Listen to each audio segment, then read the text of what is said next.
chu long che man chen wa wa ne yem de kere to wa che pian wa kamu man de ban ne pio kwai chu chu wa lu bu nang pi ra ta luya ne le hallelujah kere to wa che ban ga no ma che ban ga we kwa ban de no ma che ban ga we kwa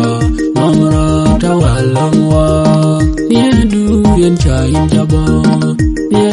din wo yen cha yin cha bo ba wa wa be ba wa wa ne chol ye chu ben ni long wa ga wa yin de wa cho luya ne le hallelujah kere to wa che ban ga no ma che ban ga we kwa ban de no ma che ban ga we kwa mong ro ta wa long wa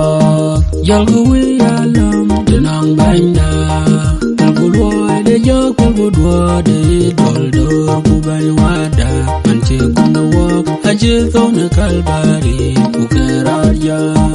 luya ne le hallelujah kere to a che ban ga no ma che ban ga we ko ban de no ma che ban ga we ko